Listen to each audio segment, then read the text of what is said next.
Ieri abbiamo dovuto dichiarare vittoria nel nome di Gesù più di una volta, perché devo dire che è stata una giornata un po' sfidante, una serata un po' sfidante per molti aspetti.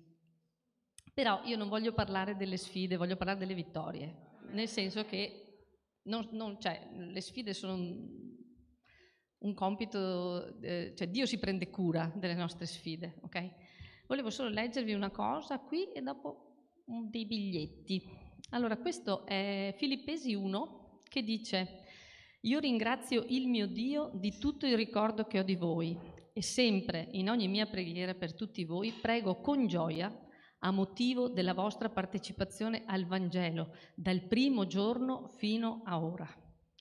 E ho questa fiducia che colui che ha cominciato in voi un'opera buona la condurrà a compimento fino al giorno di Cristo Gesù. Questo è Paolo che parla anche a noi del ricordo che ha di noi, che operiamo per la divulgazione dell'Evangelo, ok?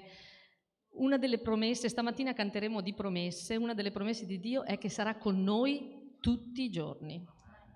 Non sono promesse il regno, c'è anche la promessa del regno, ma quella promessa è una promessa giornaliera. Quando apriamo gli occhi noi sappiamo che Dio è vicino a noi. Allora, ieri siamo stati al Teatro Astra di Vicenza e l'evento, il nostro concerto, diciamo, era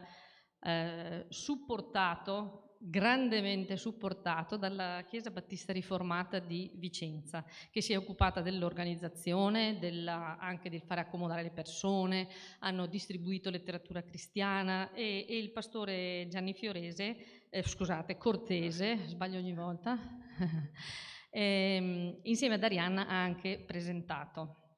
Alla fine del concerto la Chiesa ha donato al coro. Quando noi diciamo coro, voi vi immaginate noi che siamo con le tuniche, ma il coro è tutto il contorno, cioè è noi che usciamo col coro per evangelizzare.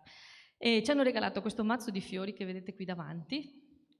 Nel biglietto, nella busta c'è scritto: per il fantastico coro luce. E nel biglietto: per ognuno di voi, con immensa gratitudine e affetto in Cristo, la Chiesa di Vicenza. E uno. Poi, stamattina Carlo mi ha dato un altro biglietto che dice così: Vicenza, 16 dicembre 2023. Cari nel Signore, desideriamo ringraziare il Signore per il vostro impegno e dedizione nel servizio, per l'annuncio del Vangelo. Che il Signore benedica ognuno di voi e sostenga l'opera che fate, dandovi di vederne i frutti e di gioire in Lui per sempre. Un piccolo dono, espressione della nostra gioia nel sentirci partecipi con voi dell'annuncio del Vangelo. Salmo 20, la Chiesa Cerbi di Vicenza. Allora, il piccolo dono intanto è un dono sostanzioso e ci hanno fatto un'offerta per il coro. Vogliamo ringraziare veramente il Signore per tutti gli attestati di affetto, di vicinanza e di sostegno per l'annuncio del Vangelo che stiamo ricevendo. Quest'anno veramente sono tanti concerti, però stiamo andando veramente in dei posti che sono sì forse sfidanti, ma molto, diciamo così, io almeno mi sento proprio nelle mani del Signore. Certo, possiamo fare meglio, di sicuro. Io personalmente posso fare molto meglio. Tante volte nell'organizzazione mi concentro di più sulle cose pratiche, invece che lasciarmi magari di più calmare e supportare dal Signore. Però voglio ringraziare il Signore. Questo biglietto, come il passo di Filippesi che il Signore mi aveva dato stamattina, prima che io leggessi il biglietto, proprio dice: io ringrazio il Signore per voi. Questa mattina vogliamo, con questa gratitudine gli uni verso gli altri nell'opera del Signore, cantare e lodare il Signore. Lo vogliamo fare tutti insieme con questo stato d'animo. Amen.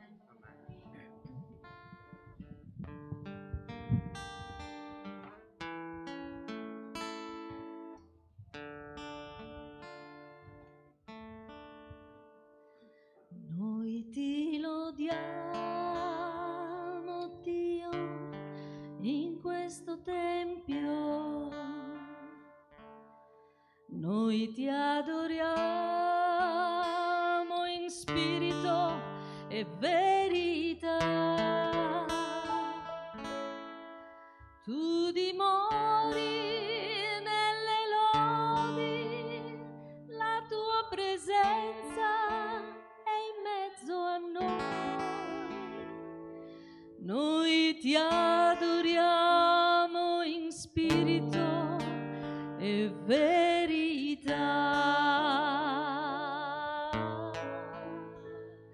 In spirito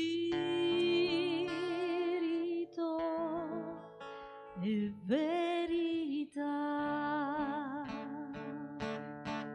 È un nuovo giorno di restauro, sia restaurata nella luce. Il popolo di Dio canta lodi, lodando il Signor con tutto il cuore. Alleluia, alleluia, alleluia, alleluia, alleluia, alleluia, alleluia, alleluia. Canta un nuovo canto a Dio, canta un nuovo canto al Signore, canta un nuovo canto a Dio, canta un nuovo canto al Signore. Lui grande, di lode degno è, lui grande, di lode degno è un nuovo giorno di restauro, sia restaurata nella luce. Il popolo di Dio canta lodi, lodando il Signor con tutto il cuore.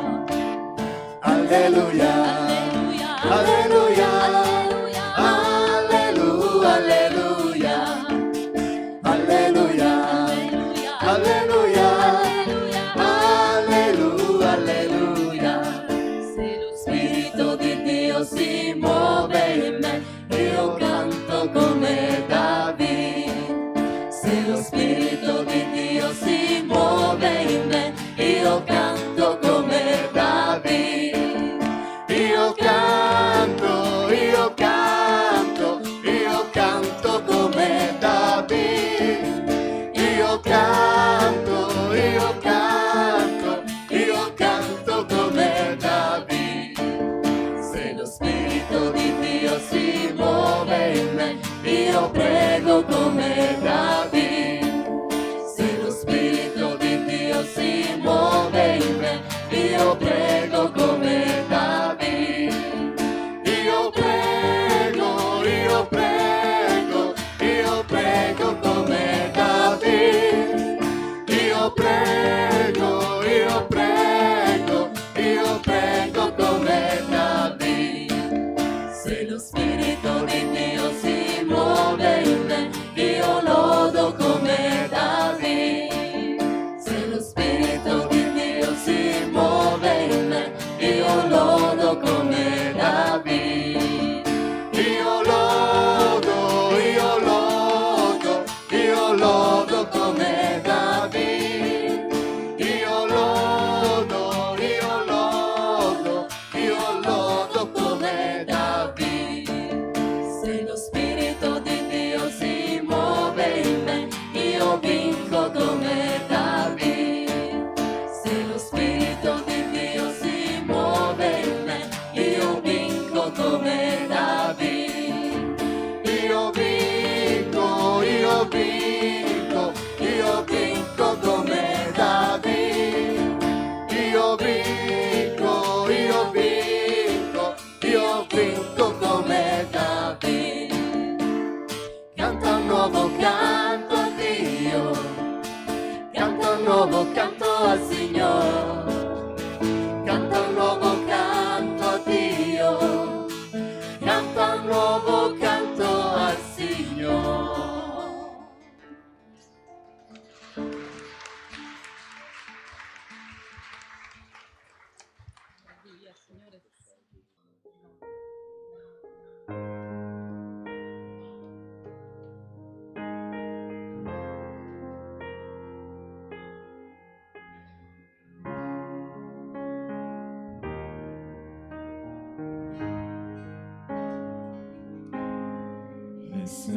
spirito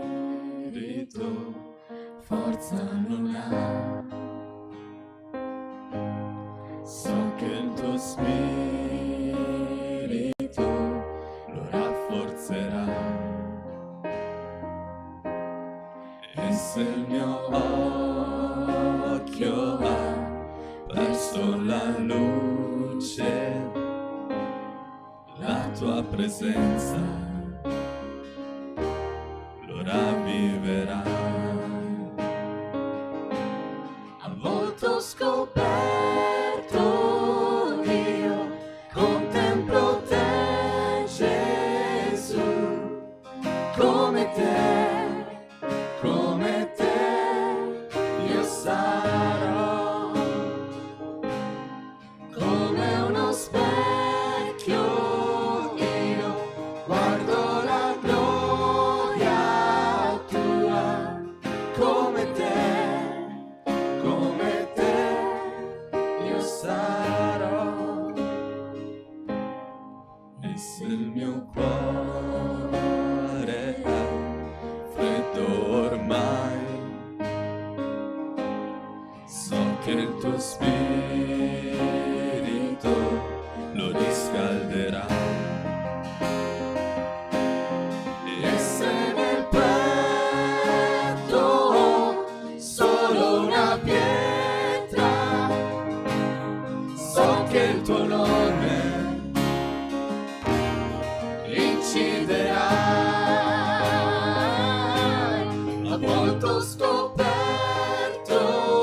io contemplo te, Gesù, come te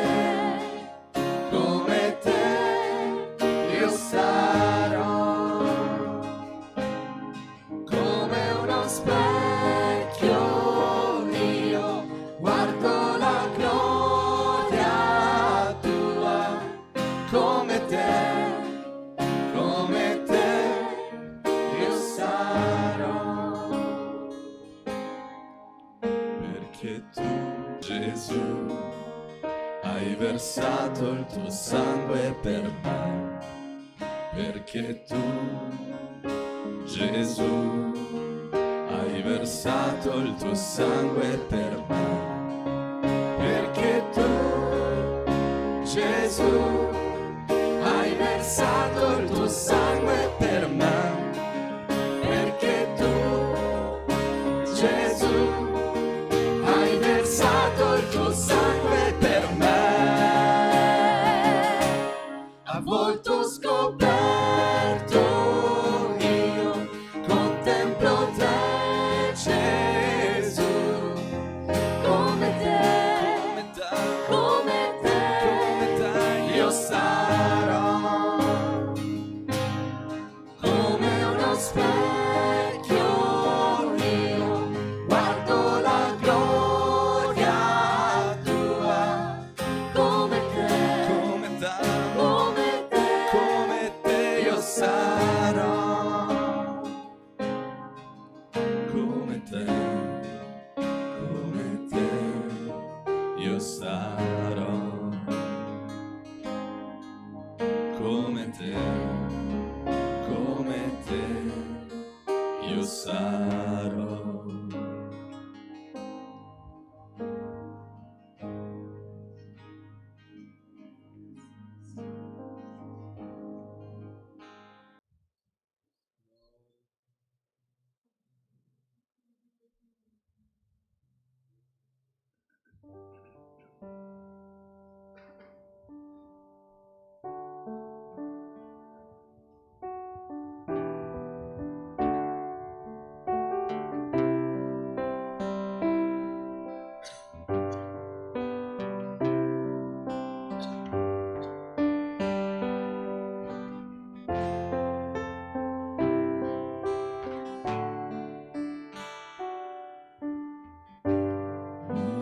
Gesù, Signore, nessuno è come te, per sempre io ti loderò, perché tu solo devi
Oh Gesù, Signore, nessuno è come te, per sempre io ti loderò, perché tu solo degno sei. Rifugio sicuro, sempre in te troverò la vita mia, ciò che è in me, io l'ho dedicato a te. Gridiamo in gioia al Signor nostro Dio, tutta la terra gioisca con noi, ed il creato prostrandosi a Lui grida santo è il tuo nome. Canto con gioia sapendo che in te ho grandi promesse, il tuo amore per me. Non basta l'eternità per amare, non basta l'eternità per amare, non basta l'eternità per amare te.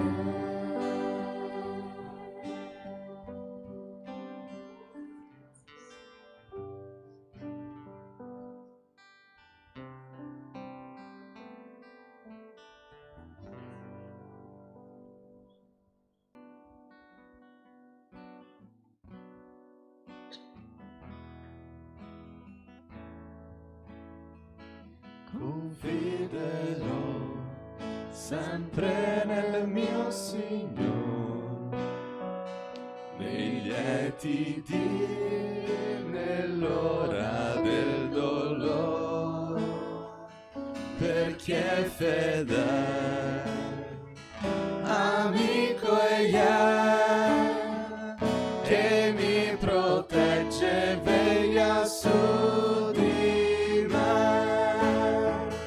Nel mio Signor vo sempre confidare, se triste il dì, se tempestoso il mar, se buio viene e mi sostiene e mi protegge, veglia su di me. Forse il sentiero nell'ombra onde sarà, ma il mio pastore sol non mi lascerà, per chi è fedele, amico e mi protegge, veglia su di me. Nel mio Signor vo sempre confidare, se triste il dì, se tempestoso il mar, se buio viene e mi sostiene e mi protegge, veglia su di me. Nel mio Signor vo sempre confidare, se triste il dì, se tempestoso il mar, se il buio viene e mi sostiene e mi protegge, veglia su di me. E mi protegge, veglia su di me.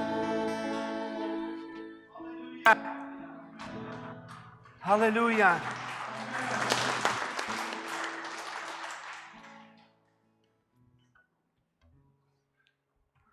Alleluia, gloria a Dio, accomodatevi fratelli cari, accomodatevi pure, gloria a Gesù.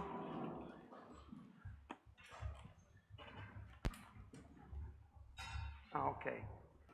Stamattina voglio dirti una cosa. Mentre stavamo pregando al Signore,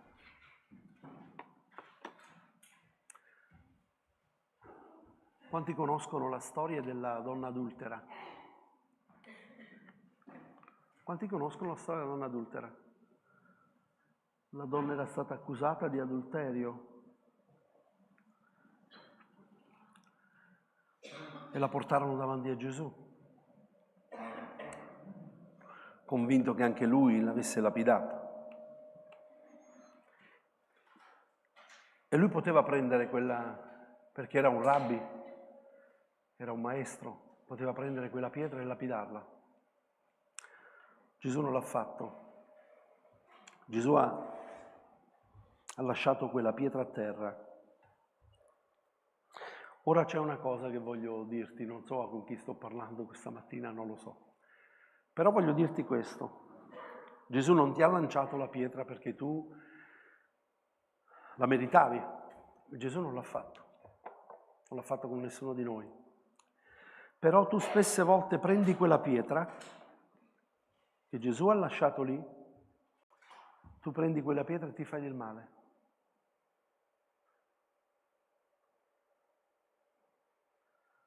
Prendi quella pietra e ti fai del male. E questo il Signore non lo vuole. Perché Lui dice: se io non ti ho condannato, anzi, ti ho giustificato. Non farti del male. Getta quella pietra e smettila di farti del male. Smettila ogni tanto di ritornare su quella situazione, su quella circostanza, e quindi tu sai che dal Signore sei stato perdonato, ma ti autoaffliggi. Scusatemi, riesco a dirvi quello che il Signore ha messo nel mio cuore? Sì? Perché a volte io vedo delle cose, se mi fa, però forse non riesco a esprimermi bene. Ma vorrei che questa mattina tu potessi ricevere questo messaggio da parte del Signore. Non sarò io a predicare questa mattina e sono contento. Ieri ero così felice di stare lì, tranquillo, che non dovevo fare niente, che dovevo assistere al concerto, e quindi voglio ringraziare il Signore. E come Silvia aveva un verso che stamattina ha aperto, io invece ieri ho ringraziato il Signore in modo particolare quando è finito il concerto, perché comunque il teatro era pieno, 400 posti a sedere, non c'era un posto, perché le persone si sono messe laterali, ma l'hanno fatto anche uscire, perché non potevano stare lateralmente. E non so come hanno fatto, perché i parcheggi fuori non si trovavano, quindi proprio era una cosa, io sono dovuto andare a trovare in un vicolo, penso che tutti quanti voi, perché all'interno non si poteva parcheggiare, quindi, ma era pieno. E 4 o 5 mancavano della corale, perché alla fine anche Gildo ha dovuto partire. Giulia stava a casa con la bambina, ma anche Gildo ha dovuto partire perché ieri hanno portato la bambina al pronto soccorso. Quindi a me sta suscitato un po' di, no? Questa situazione. E io ero là seduto e vedevo che c'era il pieno, tante persone, e c'è un verso della parola di Dio che alla fine mi ha parlato al mio cuore in modo particolare. Che bello quando conosciamo la parola di Dio che il Signore ci parla, no? Questa mattina anche Silvia, no? Seconda Corinzi capitolo 2 versetto 14, dice 14 e 15, è bellissimo questo verso che dice: or sia ringraziato Dio, il quale ci fa sempre trionfare in Cristo e attraverso di noi manifesta in ogni luogo il profumo della sua conoscenza. Gloria a Dio! Abbiamo la vittoria per mezzo di Cristo. Ora sia ringraziato Dio, il quale ci fa sempre trionfare in Cristo Gesù. Quando ci fa trionfare? Sempre, non a volte. non in alcune circostanze, non perché eravamo ieri al completo e quindi no, ma eravamo con il Signore. Ci fa sempre trionfare in Cristo attraverso di noi, egli manifesta, gloria a Dio, in ogni luogo cosa? Il profumo. Gloria a Dio, io ieri sentivo il profumo nel teatro. Il profumo, alleluia. La testimonianza del fratello Ottavio ci ha commosso, ormai la conosciamo da una vita. Quanti anni sono, Ottavio, che frequenti? 18 anni, come la donna col flusso... Maggiorenne? Sì, 18 anni come la donna col flusso di sangue. No? La conosciamo a memoria, eppure ogni volta veniamo toccati, è vero o no? Che a un certo punto lui si è bloccato e tutti l'hanno applaudito, tutti quanti. C'è stato un applauso. Poiché noi siamo, dillo a te stesso, ripeto, poiché noi siamo per Dio il buon odore di Cristo. Ci siete? O siete ancora stanchi di ieri? Ma molti di voi non c'eravate, quindi ci siete? Or noi siamo, dillo a quella che è vicino a te, al fratello, noi siamo il buon odore di Cristo, di coloro fra quelli che sono salvati e fra quelli che periscono. Gloria a Dio! Per questi un odore di morte a morte, ma per quelli un odore di vita a vita. Gloria a Dio! Che Dio ha scelto te per portare il suo profumo. Ma Signore aiutami, sai perché? Perché Ecclesiaste capitolo 10 versetto 1, ho detto che non predicavo io, ma io sono pericoloso. 10 versetto 1 dice: le mosche morte fanno putrire e puzzare l'olio del profumiere. Quindi dobbiamo fare attenzione a non far entrare le mosche. Che brutte quelle mosche d'estate quando entrano in casa, è vero? È una cosa incredibile. Ecco, dobbiamo fare molta attenzione, il resto lo fa il Signore. Gloria a Dio. Pace a tutti. Allora, innanzitutto volevo chiedervi di pregare in particolare per Giulia, perché ha dei problemi di salute e continua a avere ricadute per quanto riguarda raffreddori, cose, e manca da un po' ed è tanto giù di morale, quindi per piacere preghiamo per lei, facciamole sentire il nostro amore e che possa ristabilirsi, cantare nel coro e riprendersi del tutto. Vi leggo gli annunci. Allora, martedì rimane la preghiera nelle famiglie, nelle case. Giovedì invece è sospeso perché il venerdì abbiamo il concerto, per cui non ci sarà giovedì in chiesa allo studio.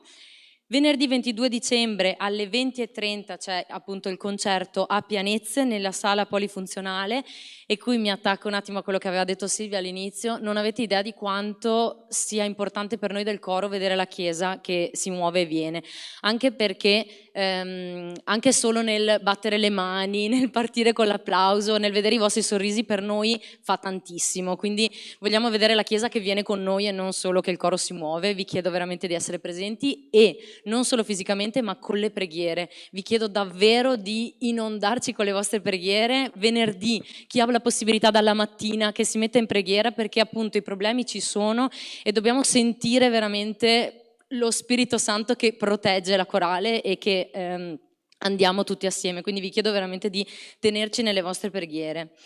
Lunedì 25 dicembre alle ore 20 ci sarà il Ciocco Natale. Abbiamo piacere di tenere la chiesa aperta per essere una famiglia anche il giorno di Natale, quindi siete invitati tutti. Ci sarà cioccolata calda, se riusciamo il vin brûlé, e insomma ci saranno tante cose e anche la comunione assieme, quindi siete tutti invitati.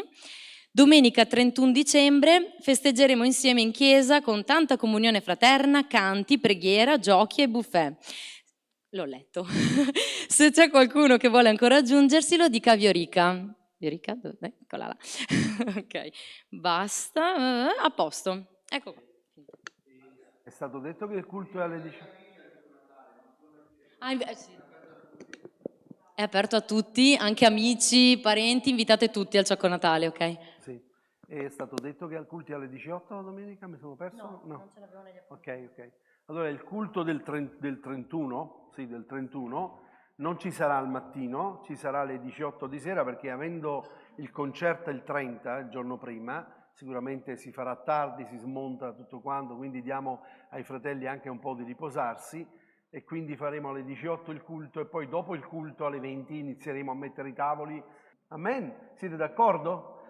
Bene, gloria a Dio. Adesso vogliamo passare alla parola di Dio che viene predicata dal fratello Ottavio. Gli vogliamo dire quando l'amiamo il fratello Ottavio?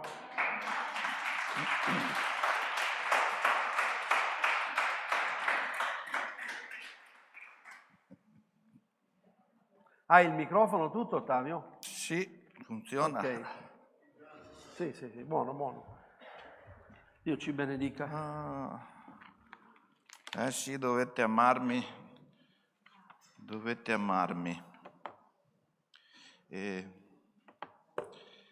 Un mesetto fa mi è venuto in mente un episodio di quando ero adolescente, no? E si parla di 35 anni fa, ormai eravamo al bar e c'era tutto il gruppo dei ragazzi dai 14 ai 16, così 17. E un giorno mi hanno invitato a giocare a carte, no? E loro avevano disposto le carte segretamente in modo che vincessero tutto loro, no? E quindi io sono andato, loro tre erano d'accordo e alla fine hanno vinto tutto loro, ma io non ho mai realizzato e vedevo che ridacchiavano in parte, no? Io l'ho realizzato il mese scorso questo scherzo che mi hanno fatto. È uno scherzo innocente, no? Ma perché mi è venuto in mente questa cosa? Perché noi non dobbiamo farci del male, fratelli. Dobbiamo rispettarci l'uno l'altro, perché siamo fatti tutti in maniera diversa. C'è chi è più avveduto, c'è chi è meno avveduto, c'è chi è ingenuo, c'è chi è scaltro. Gesù ci ha detto di non avere nessun debito se non di amarci gli uni gli altri. Ecco, vabbè, questa era una piccola parentesi. Ieri al concerto ho testimoniato di essere un uomo felice ed è vero perché quando Gesù è venuto nel mio cuore mi ha completato e Gesù un giorno ha detto che i profeti, i re avrebbero voluto vedere quello che i nostri occhi hanno visto, quello che le nostre orecchie hanno udito, ma loro non l'hanno udito, ma noi sì. E quindi Gesù ci ha proprio reso completi, meravigliosamente completi. Oggi il titolo della predicazione è La vita, viaggio meraviglioso. Assolutamente il Signore ci ha donato una vita e solo per questo dobbiamo ringraziarlo. Noi esistiamo, se il Signore non ci avesse creati noi non saremmo. Gesù un giorno ha detto che il vestito vale più del corpo e la vita vale più del nutrimento. E quindi non c'è problema tanto grande che vale, come posso dire, non c'è cosa tanto grande. La vita è più preziosa di qualsiasi cosa, anche un solo giorno di vita. C'è chi vive 100 anni, c'è chi vive 2 giorni, ma non ha importanza. Il dono della vita è un dono preziosissimo. Questo è il punto base, importante, il dono della vita che Gesù ci ha dato.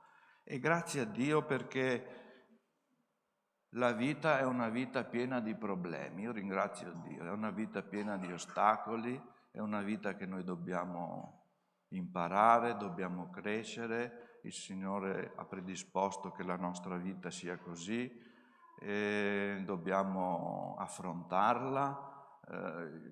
Non so neanche immaginarmi una vita senza inciampi, senza problemi, che vita sarebbe? Il Signore è perfetto in tutto quello che fa e quindi noi dobbiamo con fede, sapendo di essere nelle sue mani perfette, dobbiamo affrontarla tutti i giorni. Basta ciascun giorno il suo affanno e piano piano ne andiamo avanti, non dobbiamo stare in ansietà per la vita, per il domani, per quello che sarà.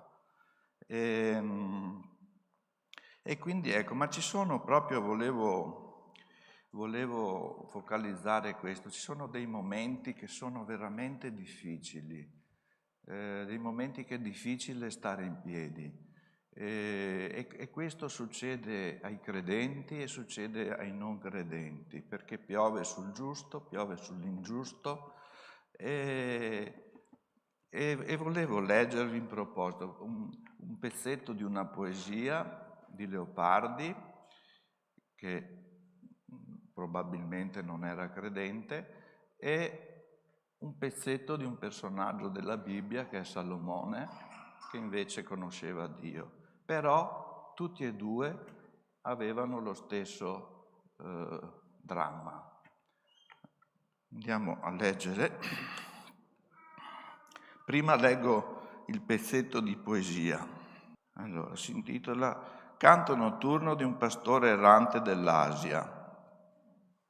Che fai tu, luna in ciel? Dimmi che fai, silenziosa luna. Sorgi la sera e vai, contemplando i deserti indi ti posi. Ancor non sei tu paga di andare ai sempiterni calli? Ancor non prendi a schivo, ancor sei vaga di mirar queste valli? Somiglia alla tua vita la vita del pastore. Sorge in sul primo albore, muove la greggia oltre per il campo e vede greggi, fontane ed erbe. Poi stanco si riposa in sulla sera, altro mai non ispera. Dimmi, o luna, a che vale al pastor la sua vita? La vostra vita a voi, dimmi, ove tende questo vagar mio breve, il tuo corso immortale? Vecchierel bianco, infermo, mezzo vestito e scalzo, con gravissimo fascio sulle spalle, per montagna e per valle, per sassi acuti ed altarena e fratte, al vento, alla tempesta, e quando avvampa l'ora e quando poi gela, corre via, corre, anela, varca torrenti e stagni, cade, risorge e più s'affretta, senza posa o ristoro, lacero, sanguinoso, finché arriva colà dove la via e dove il funziona? Dove il tanto affaticar fu volto. Abisso orrido immenso, ov'ei precipitando il tutto obblia, vergine luna, tale è la vita mortale. E poi continua, mi fermo qua. Ecco, vediamo che qua questo uomo, questo poeta grande, si nota la sofferenza, vero, in quelle parole che ha scritto. Si vede che c'è un'angoscia. Io lo definirei che c'è un male d'anima. Aveva un male d'anima e quindi gli mancava una risposta. Anche nella Bibbia, fratelli, troviamo che nessuno è stato esente da periodi di grande angoscia. Salomone, che era l'uomo più sapiente e forse più ricco di tutti i tempi, come mai c'era stato e mai ci sarà, dice la Scrittura, scrive queste cose in Ecclesiaste. Andiamo in Ecclesiaste, capitolo 1. E vediamo che qui Salomone affronta una crisi spirituale.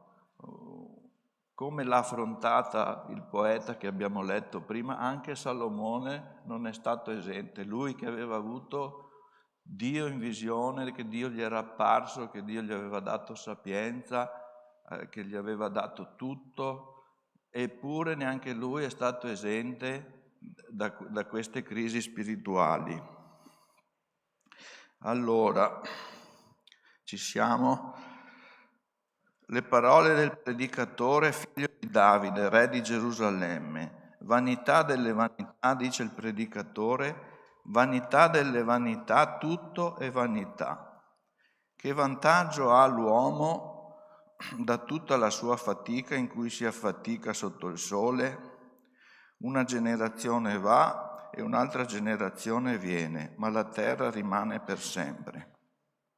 Anche il sole sorge, poi tramonta e si affretta verso il luogo da dove sorge di nuovo. Il vento soffia verso il sud, poi gira verso il nord, gira e rigira continuamente e torna a fare gli stessi giri. Tutti i fiumi corrono al mare, ma il mare non si riempie mai. Al luogo da cui i fiumi provengono, là essi ritornano nuovamente. Tutte le cose richiedono fatica, più di quel che l'uomo possa dire. L'occhio non si sazia mai di guardare, né l'orecchio mai sazio di udire. Quello che è stato è quel che sarà, quello che è stato fatto è quel che si farà. Non c'è nulla di nuovo sotto il sole. C'è qualcosa di cui si possa dire: guardate, questo è nuovo? Quella cosa esisteva già nei secoli che ci hanno preceduto. Non rimane alcun ricordo delle cose passate e così non rimarrà alcun ricordo delle cose che accadranno tra coloro che verranno in seguito. Passiamo al versetto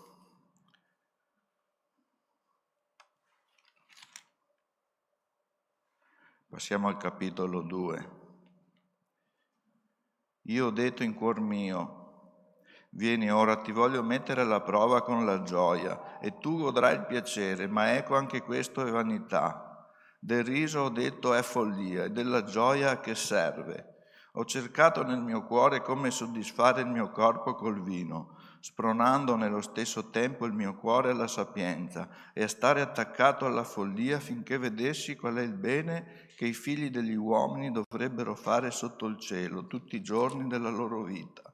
Così feci grandi lavori, mi costruii case, mi piantai vigne, mi feci giardini e parchi, piantandovi alberi fruttiferi di ogni specie. Mi costruii vasche con l'acqua con le quali poter irrigare il bosco e far crescere gli alberi. Comprai servi e serve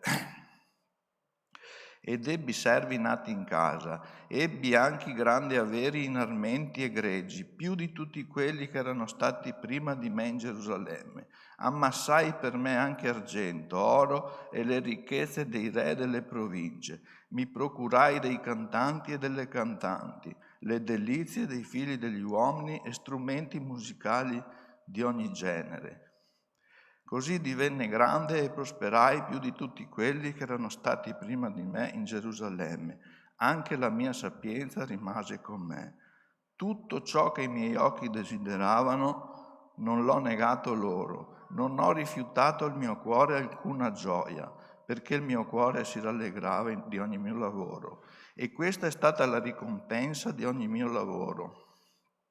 Poi mi volsi a considerare tutte le opere che le mie mani avevano fatto e la fatica che avevo impiegato a compierle, ed ecco, tutto era vanità e un cercare di afferrare il vento. Non c'era alcun vantaggio sotto il sole.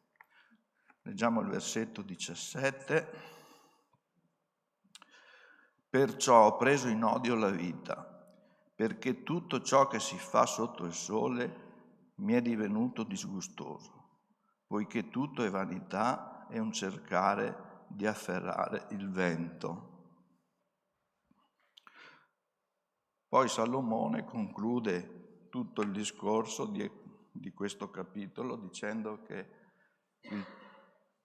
considerava che il tutto dell'uomo è temere Dio, avere il timore di Dio. Quindi anche qua vedo nei versi di Salomone una crisi spirituale forte. Neanche lui. Pensate, fratelli, che perfino Gesù nel Getsemani è andato sotto una crisi forte, perché lui ha detto: l'anima mia è profondamente triste fino alla morte. Ed è venuto un angelo a consolarlo. Ora, quando Salomone dice che il tutto dell'uomo è il timore di Dio, questo tutto è tutto, non è il 50%, non è il 90%, è tutto, perché tutto quello che abbiamo in questo mondo, Dio ci ha dato tutto, ovviamente, non ci fa mancare mai di nulla, ma noi siamo creature nate di nuovo, non siamo solo carnali, anzi non siamo affatto carnali, siamo spirituali, e quello che ha bisogno, Gesù un giorno disse: non di solo pane vivrà l'uomo, ma di ogni parola che procede dalla bocca di Dio. Noi abbiamo bisogno soprattutto di quel cibo. Gesù un giorno è stato accusato di parlare in modo duro perché disse: se non bevete il mio sangue, non mangiate la mia carne, non avete niente parte con me. Gesù sì, a volte parlava in modo duro, ma parlava in modo vero però. E quando diceva cose dure era per il nostro bene. Quando Salomone disse il tutto dell'uomo è il timore di Dio, significa che Dio è tutto. Salomone aveva tutto, però a quell'epoca Gesù non c'era ancora e gli mancava Gesù. Per questo Gesù disse: i re avrebbero voluto udire. Ecco che noi queste cose le abbiamo. E quindi ecco, questa crisi profonda, come si affronta? Si affronta con la parola di Dio.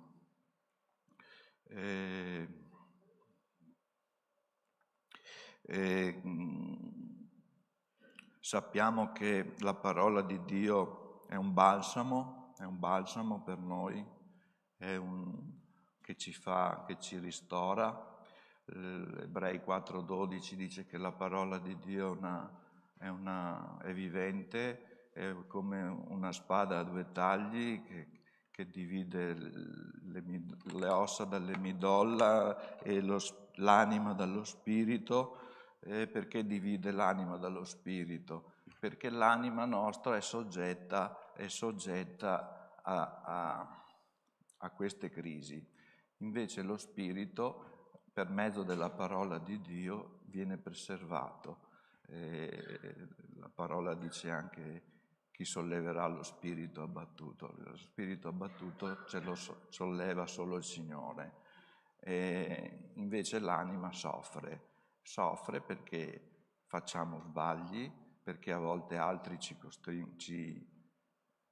mettono in difficoltà, sono cose che succedono, e quindi ecco che la fede nella parola di Dio è quella che ci mette in salvo.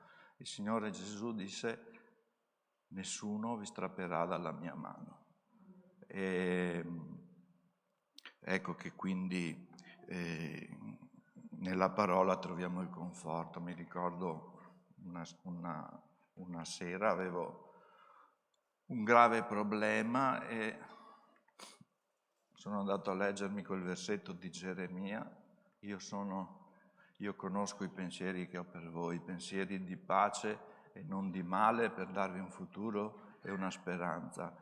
E me lo ripetevo perché questo problema continuava ad assillarmi, avevo una crisi spirituale e me lo ripetevo: io conosco i pensieri che ho per voi, i pensieri di pace e non di male, per darvi un futuro e una speranza. E glielo dicevo al Signore: Signore, tu hai detto così, deve essere così. E ho continuato a ripetermi quel versetto finché è arrivata la guarigione spirituale. E quindi ecco l'importanza di conoscere la parola del Signore, di porre fede nella parola del Signore. Ora, siccome noi siamo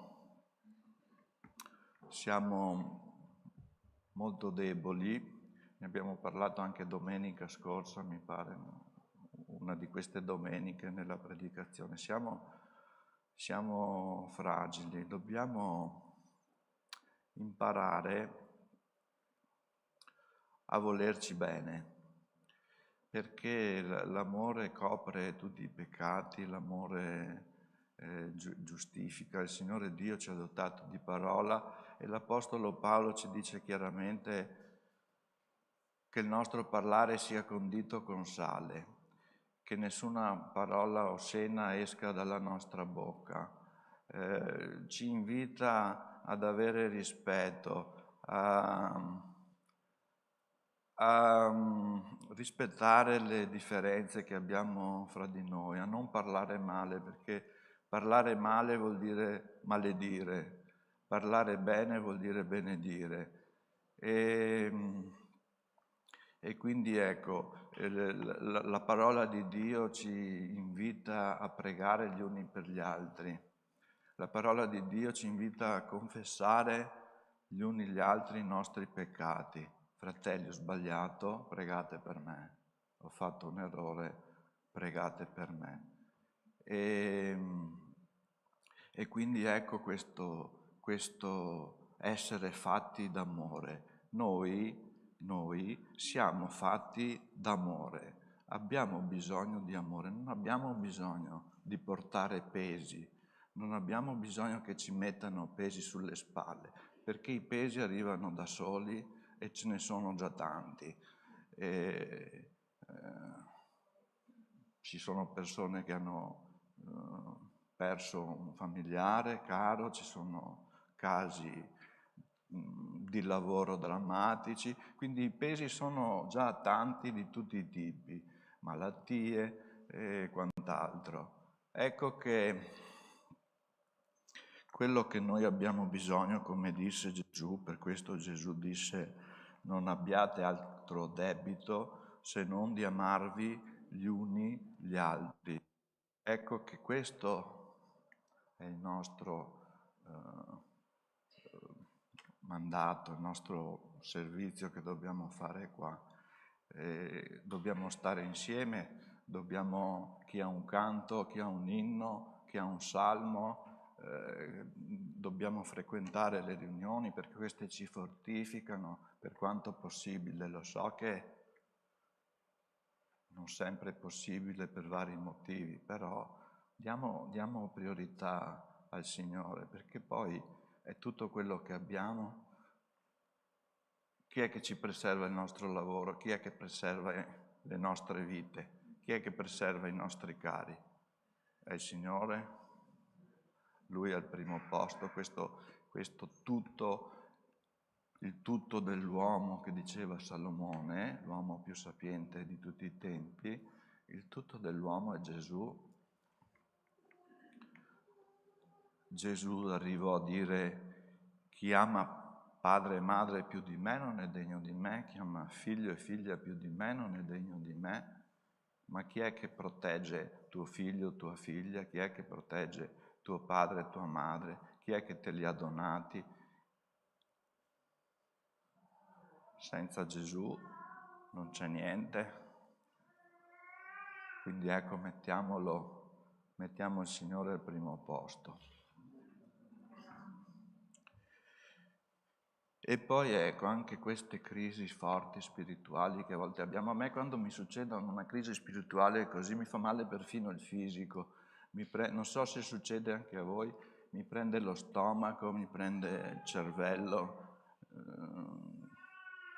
cose incredibili. Ed ecco, e volevo focalizzare molto su questo punto, andare in crisi.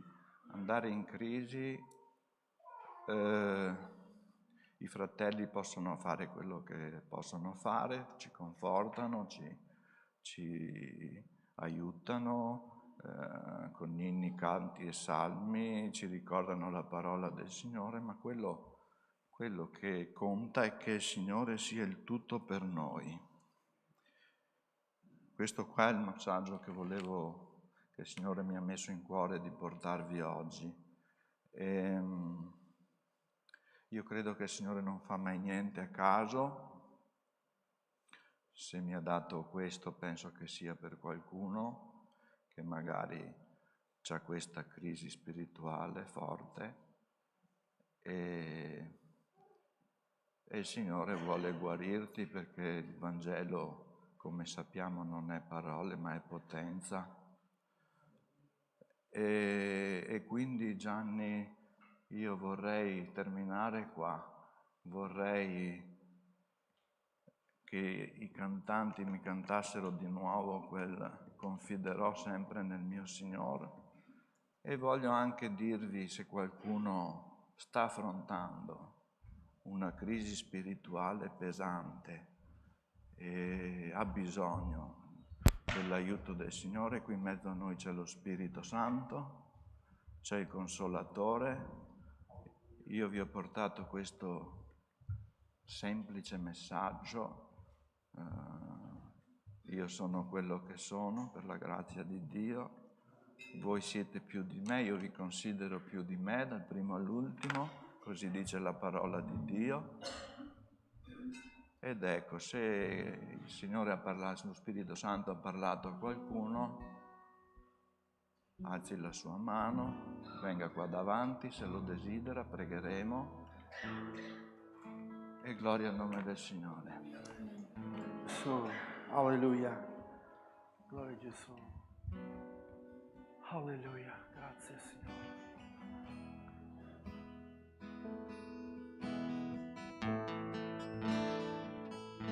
Confiderò sempre nel mio Signore, nei lieti dì, nell'ora del dolore, perché è fedele, amico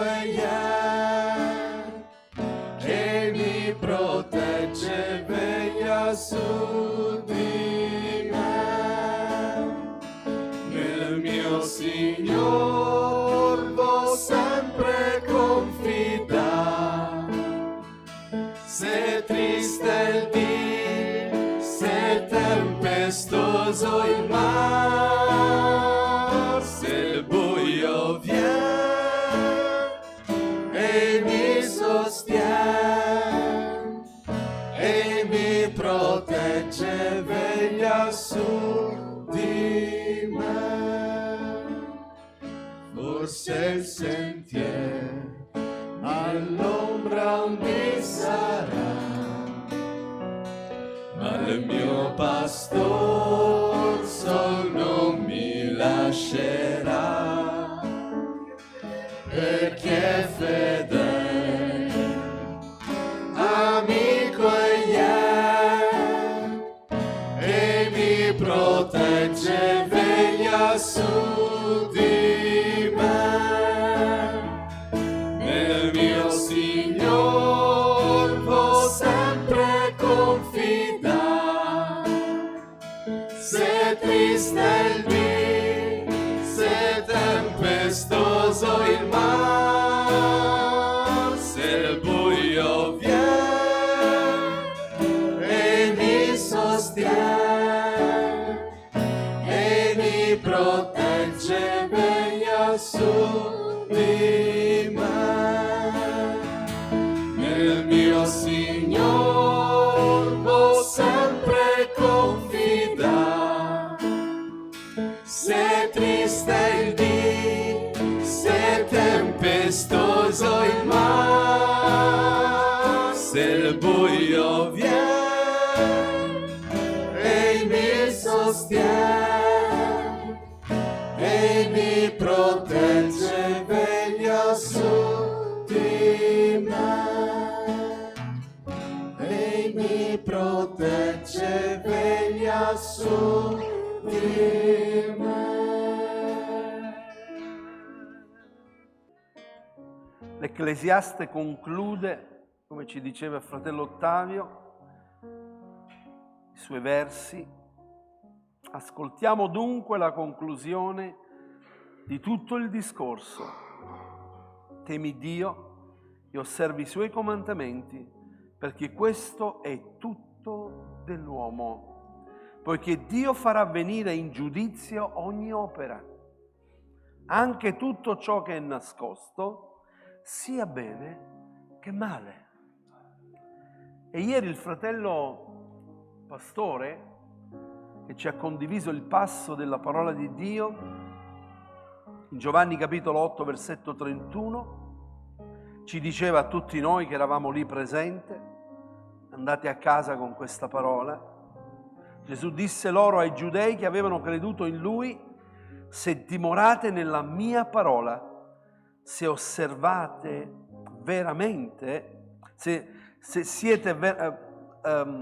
dimorate nella mia parola, sarete veramente miei discepoli.